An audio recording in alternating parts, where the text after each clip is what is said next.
Kalau sekarang saya lebih tweet itu ya untuk saya belajar, untuk saya bisa melihat situasi dan ya untuk happy fun aja, untuk guyon-guyon aja. Saya nggak tertarik untuk ke situ. Bahkan contoh ya, kalau kayak saya main di Instagram, ketika saya posting yang agak politis atau yang politis, pasti komennya tak tutup, Pak. Mungkin pandangan Gus Yusuf tentang sosok kiai ketika kiai berkecimpung dalam politik itu gimana ya? Baiknya Idealnya dalam kapasitas seperti apa? Malam-malam gini tiba-tiba Gus Dur nyeletuk pas di kamar itu. Siapa yang mau pada makan ikan gitu kan? Nah, teman-teman kan pada kaget. Jam segini nyari ikan di mana? Warung-warung udah pada tutup gitu loh. Wis kowe gelem ora? Mau apa enggak? Ya mau kalau ada sih. Wis melu aku. Kemana, Gus? Lah kuwi lho, mburi daleme kiai kan ono blumbange, iwake akeh. Kan kalau santri kan dalilnya kan sederhana. Wong kiai aja diminta ilmunya, Bu. Masa ikan. Cuman kalau kiai tahu seperti itu kan mesti ditutuk ro kiai tuk ning ya aja akeh. hari ini kita akan sowan ke Magelang di Pondok Tegalrejo, kediamannya Gus Yusuf Hudori. Ya, betul. Rencana tadi berangkat jam 4. Tapi akhirnya berangkat setelah sholat maghrib. Kita katanya lanjut ke Borobudur gak ini? Iya. Sowan biksu ya.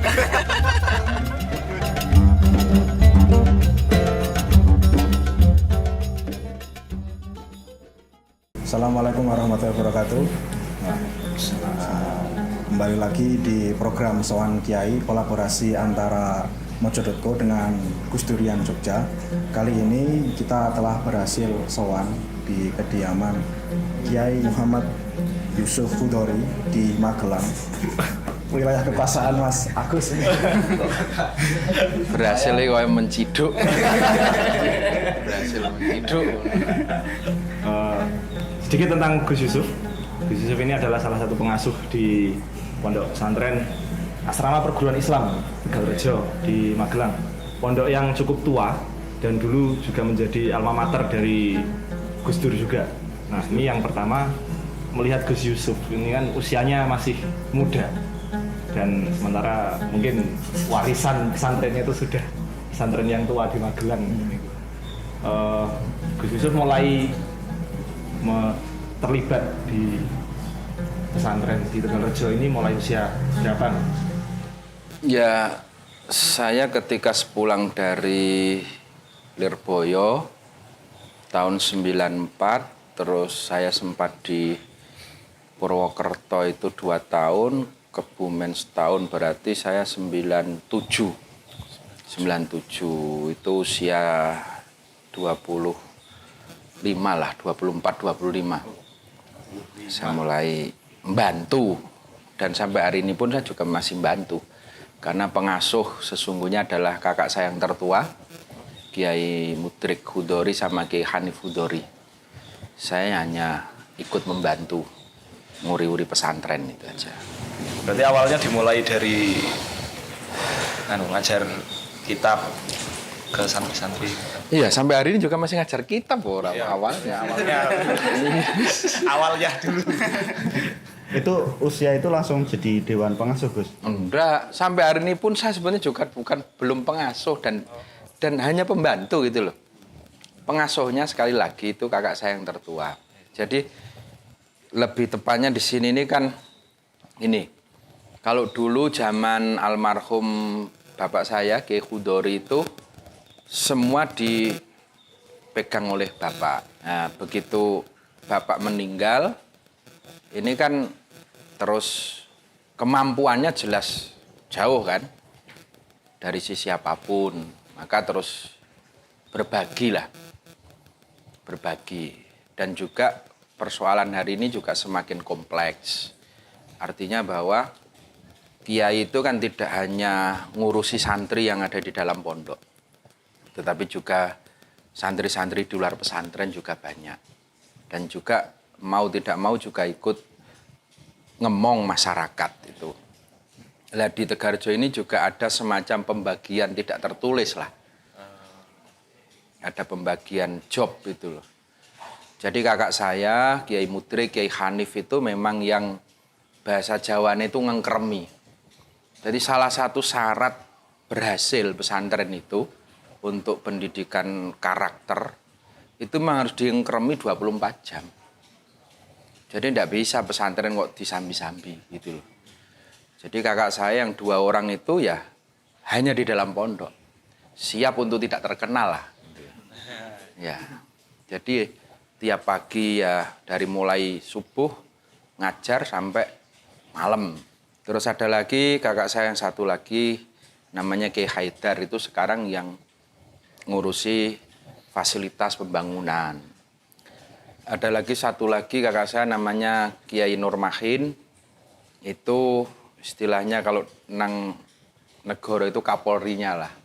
Urusan Kantipmas, ketertiban santri, keamanan dan lain sebagainya yang handle kakak saya itu Mas Mahin. Meskipun juga tetap ikut mengajar gitu. Lah kalau saya mungkin nih bagian jubir lah. Menteri Luar Negeri lah bagian keluyurannya saya itu loh. Jadi ya saya harus siap terkenal gitu. Iya. Jadi masyarakat itu taunya mungkin saya pengasuh padahal saya sangat tidak pengasuh. Saya masih sangat jauh dari level pengasuh itu. Karena pengasuh itu ya namanya ngasuh itu kan kudu nunggoni awan bengi. Lah saya tiap dino keluyuran nih. Itu kan jauh dari definisi pengasuh gitu loh. Nah, saya yang tugas melayani masyarakat. Kalau ada istilahnya undangan keluar, ya entah itu ngobrol, ceramah atau apapun, itu tugas saya. Juga hubungan pemerintahan, itu juga saya yang handle, termasuk urusan politik, ke-NO-an. Ini saya pribadi yang tugasnya muter-muter itu. Jadi Menteri Luar Negerinya lah atau apalah terserah ya. Kira-kira seperti itu. Ini yang perlu saya jelaskan gitu ya. Ya, ini juga Gus kan Gus Yusuf ini juga bisa dikenal sebagai kiai yang sadar media karena aktif, kalau kita lihat itu juga aktif di media sosial di banyak kanal lah, di Twitter juga aktif, di YouTube terutama channelnya Gus Yusuf channel itu juga cukup aktif. Itu awal mula kepikiran untuk sudah saatnya Pondok Pesantren Tegalrejo yang diwakili sama Gus Yusuf ini harus terlibat aktif di dunia medsos, itu awalnya gimana Gus? Jadi itu kan sebetulnya mengalir ya tadi. Karena tugas saya sekali lagi saya menjadi jubir, saya yang harus menjelaskan tentang pesantren. Saya menjadi jendelanya pesantren itu. Ya, ketika dulu mungkin Bapak sendiri yang handle itu. Waktu itu Bapak kan juga ngeladeni masyarakat, ngeladeni pemerintahan. Kalau waktu itu skopnya masih lokal, dekat-dekat. Kalau sekarang kan ini sudah terbuka. Saya berawal sebetulnya 7 tahun yang lalu saya mendirikan radio. Radio Fast FM, ya. Itu saya berangkatnya dari situ. Berangkatnya keinginan mengenalkan tentang nilai-nilai pesantren di masyarakat. Karena sebetulnya banyak sekali loh, masyarakat awam itu yang kepengen nyantri. Kepengen nyantri. Tapi karena keterbatasan waktu, juga kadang-kadang melebu ke rumahnya Kiai wis, wedi iki carane mlebu piye. Padahal kepengen ketemu itu kan. Ya, kita yang harus membuka diri. Maka saya waktu itu kepikiran terus saya bikin radio Fast FM. Nah sekarang setelah radio jalan, nah sekarang eranya sudah masuk ke era media sosial. Nah dari situ saya juga mengalir saja masuk ke situ. Terlebih lagi terdorong adanya sering kesalahpahaman masyarakat terhadap pesantren. Kesalahpahaman masyarakat terhadap ya tentang waktu itu mamanya contoh ada statement bahwa pesantren itu sarangnya teroris umpamanya kan. Nah, itu kan kita juga punya kewajiban untuk mengkanter itu loh. Nah, belum lagi soal masuknya paham-paham yang anti ahlu sunnah, paham-paham gerakan Islam transnasional dan lain sebagainya itu. Nah ini kita punya kewajiban juga untuk menularkan paham-paham kepesantrenan itu. Ya dari situlah maka saya terdorong untuk bisa ikut membawa pesantren lewat media sosial itu. Ya. Ditambah lagi kalau Tegarejo itu salah satu unit pendidikan di sini ada SMK jurusannya IT, jurusannya multimedia. Sekaligus saya menyediakan diri untuk anak-anak untuk jadi kelinci percobaan lah. Nah, di latihan. Sehingga itu kan golek hosting gratisan kan juga sulit sekarang. Terus kiai ini wae lah uji coba di syuting, di itu kan. Nah itu. Ya berangkat dari situlah. Gus Yusuf kan juga aktif di Twitter sebenarnya. Pernah nggak Gus ada kontra narasi waktu Gus Yusuf nge-tweet? Misalnya ada yang ngajakin tweet war. Ya, awal-awal dulu saya memang sempat sering terpancing nggak gitu itu. Awal-awal dulu saya sering terpancing, bahkan nganti kadang kalau saya di komen sing ora apik kadang tak goleki gitu kan. Iki jebule wong endi itu awal-awal dulu lah. Kalau sekarang saya lebih tweet itu ya untuk saya belajar, untuk saya bisa melihat situasi dan ya untuk happy fun aja, untuk guyon-guyon aja. Saya nggak tertarik untuk ke situ. Bahkan contoh ya, kalau kayak saya main di Instagram, ketika saya posting yang agak politis atau yang politis, pasti komennya tak tutup aku. Komennya tak tutup saya. Daripada nanti di wall saya itu mengkanggo gegeran gepatu, mending nggak usah lah. Mending nggak usah, apalagi sekarang kan model robot itu begitu kita posting geruduk gitu kan. Digeruduk. Tapi kalau mungkin kayak orang-orang lain digeruduk itu malah seneng karena tambah ngangkat itu loh, tambah ngangkat regane tambah larang. Saya yang penting pikir saya, message saya sampai gitu loh. Follower minimal udah ngeliat, udah baca, udah selesai. Saya nggak butuh komentarnya gitu. Wong sing setuju itu paling komentar ya mantap. Cuman itu tok paling komentari mantap, jos, nderek itu aja. Itu. Tapi yang kontra itu kan wah komentarnya dawa-dawa. Dan banyak follower saya itu kan juga teman-teman santri. Jadi ketika kiainya dibully kan ra trimo. Akhirnya madu padu dhewe di situ.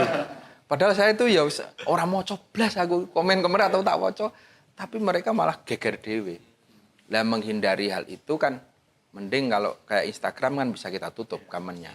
Nah, ini juga dalam kapasitasnya Gus Yusuf sebagai Menteri Luar Negeri Pondok Tegarejo kan sering berhubungan dengan pemerintah, dengan partai politik. Kalau tidak salah juga Gus Yusuf dengan PKB di partai politik juga. Nah ini yang ingin kami tanyakan, mungkin pandangan Gus Yusuf tentang sosok kiai.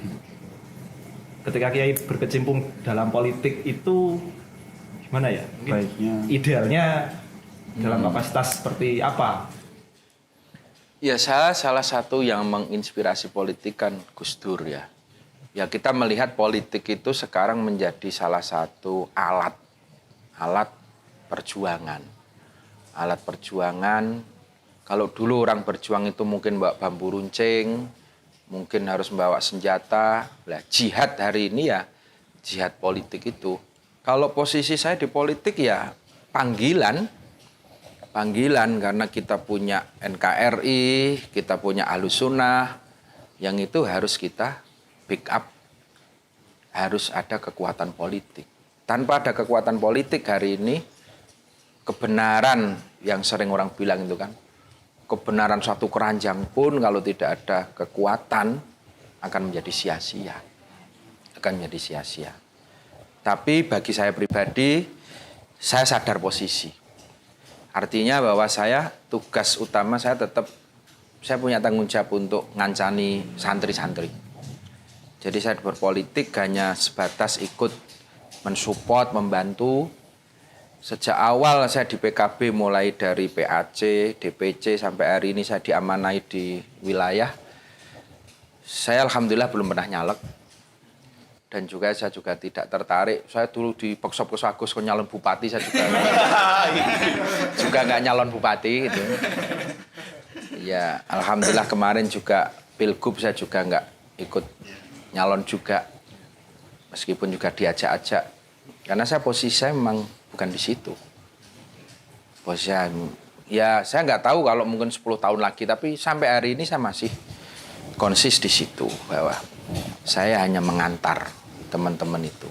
Kan Pondok Tegalrejo ini bisa dianggap sebagai pondok legendaris lah, karena ada dalam sejarahnya kan Gus Dur pernah mondok di sini juga. Terus saya sebenarnya penasaran, kan Gus Dur itu dalam banyak cerita lucu-lucunya itu banyak di Pondok Tegalrejo juga, waktu beliau kalau nggak salah nyolong mencuri ikan itu kolamnya itu masih nggak Gus? Masih. Itu kan di dalam itu masih ada kolamnya, terus musolanya itu memang tidak dibongkar. Sampai hari ini tidak dibongkar. Ya itu menjadi memorable lah. Biar kalau alumni datang itu galingan musolanya tidak berubah. Juga kolam di tengah pondok itu juga tidak berubah. Ya dulu Gus Dur juga di situ. Gus Dur waktu itu kan malam-malam gini tiba-tiba Gus Dur nyeletuk pas di kamar itu. Siapa yang mau pada makan ikan gitu kan. Nah teman-teman kan pada kaget. Jam segini nyari ikan di mana? Wong warung-warung udah pada tutup gitu loh. Ya kowe gelem ora? Mau apa enggak? Ya mau kalau ada sih. Wis melu aku. Kemana Gus? Lah kuwi lho mburi daleme kiai kan ono blumbange. Iwake akeh. Itu ikannya banyak itu di situ. Lah itu kan pada mikir semua gitu loh. Nah itu memang kolamnya itu di belakang rumah ini. Belakang rumah ini. Nah terus makin nanti kalau kiai marah gimana Gus? Wes itu urusannya aku lah itu. Sementing kamu pengen makan ikan enggak? Ya pengen, ya sudah ayo ikut. Nah, langsung diajak sama Gus Dur.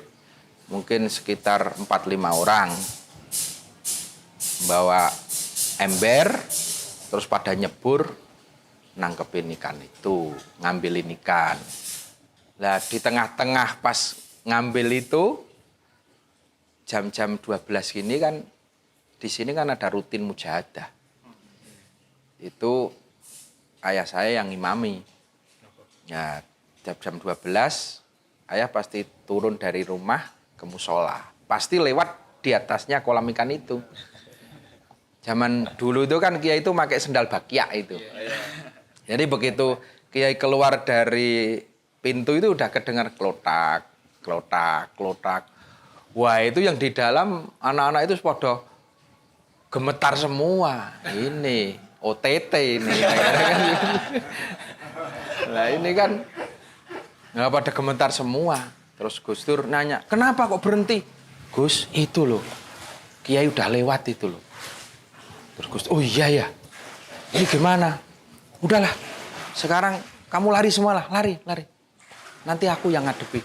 Nah, akhirnya yang pada di kolam itu pada lari semua.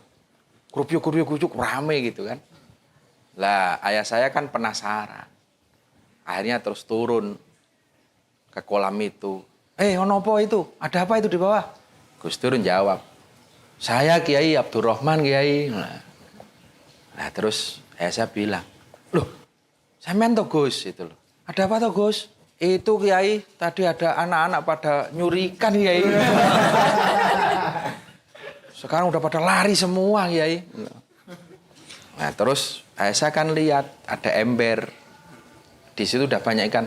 Lah itu apa Gus di ember itu? Lah niku Yai wau sing dicolongi lari-lari teng ember niku. Ya terus saya bilang, "Ya wis, wis go nang kamar ono masak-masakan. Ya. Berarti Nah. judulnya bukan mencuri. Nah, terus sama Gus Dur dibawa ke kamar. Lah di kamar kan anak-anak itu pada protes. Gus, kalau gitu caranya kan namanya fait accompli itu. Bahasane Jawa itu sama ini makake konco itu. Wis to ora usah ribut, yang penting kan mangan iwak. Yang penting kan makan ikan. Dan ini sudah halalan kok ini. Kalau tadi itu kan proses, yang penting kan hasilnya. Nah, itu. Nah, maka ya itu kan kita bisa lihat dari contoh kecil itu ketika sepak terjang Gus Dur itu kan. Sering bikin gaduh, bikin apa. Tapi kan hasilnya masyarakat cerdas itu kan. Nah, itu kan banyak hal kan Gus Dur yang sering bikin statement-statement kontroversi itu loh. Tapi akhirnya kan hasilnya kan. Nah, itu sudah terlihat istilahnya keahlian Gus Dur itu sejak kecil sudah terlihat di situ.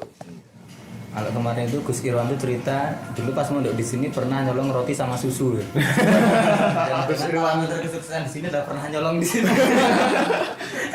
Irwan Melangi. Tapi sabun minta halal. Dan kan kalau santri kan dalilnya kan sederhana. Wong kiai aja diminta ilmunya bu. Masa ikan. Cuman kalau kiai tahu seperti itu kan mesti ditutuk ro kiai tuk ning ya aja akeh. Gitu kan.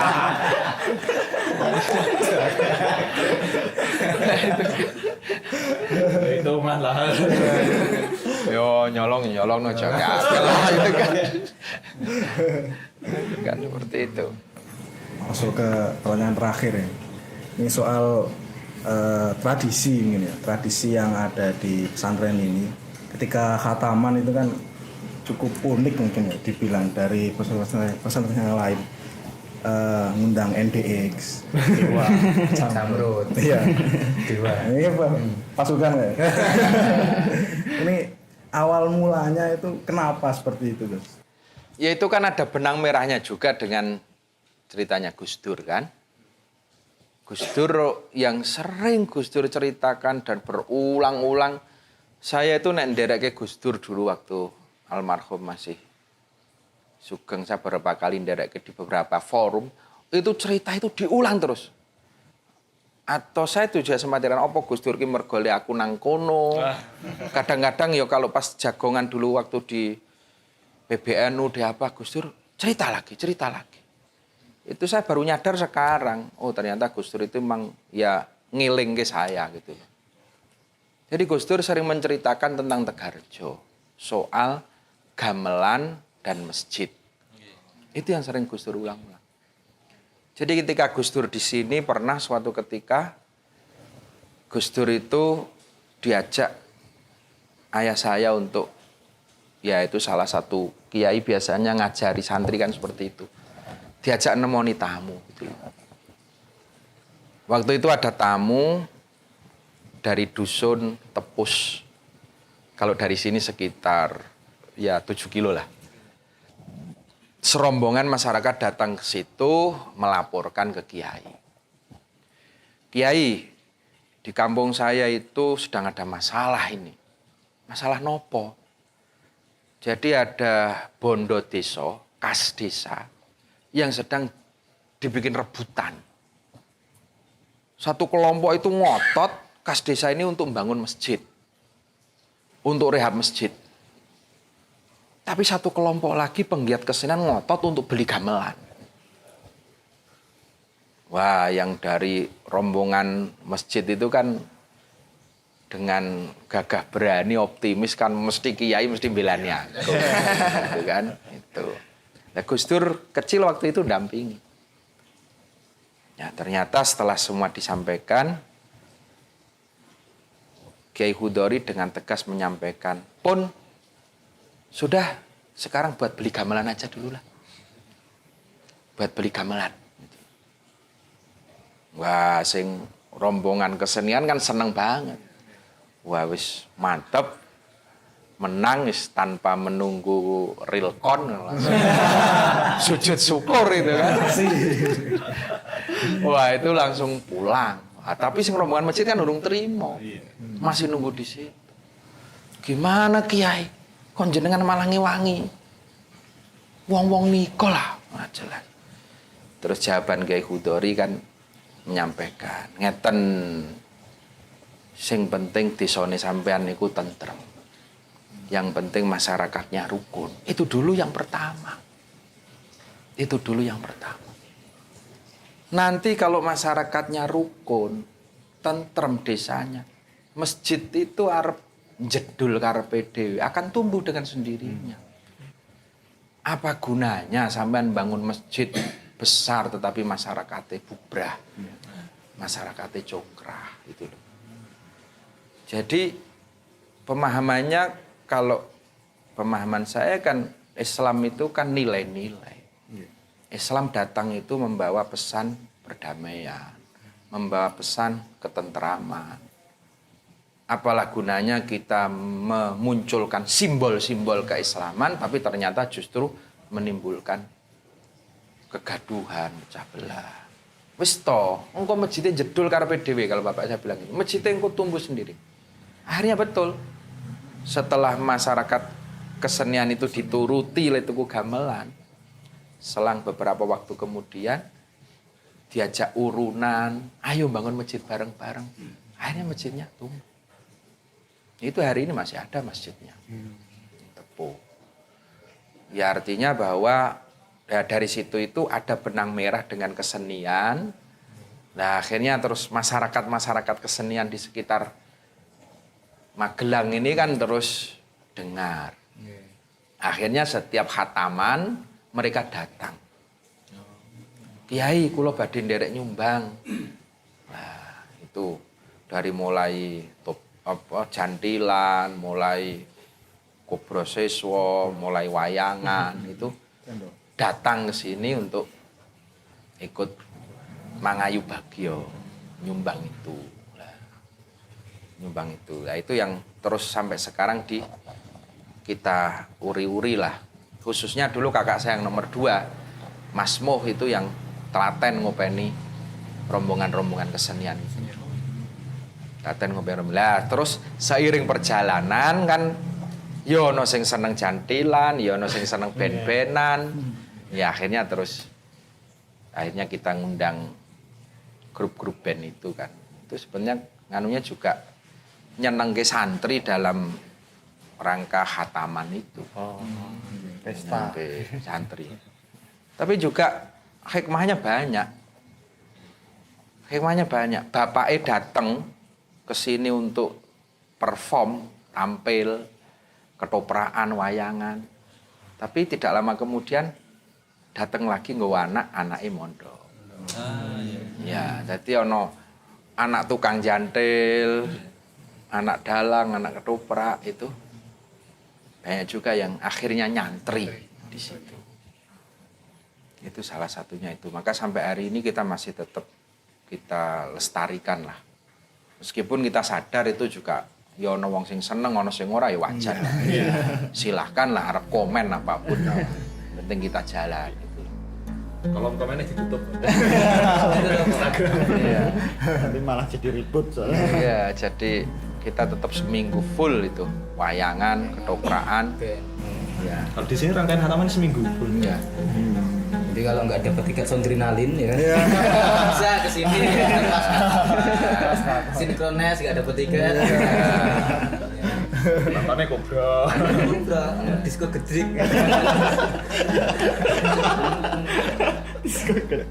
Jadi demikianlah teman-teman untuk Mojok edisi Sowan Kiai kali ini dengan bersama Gus Yusuf Hudori.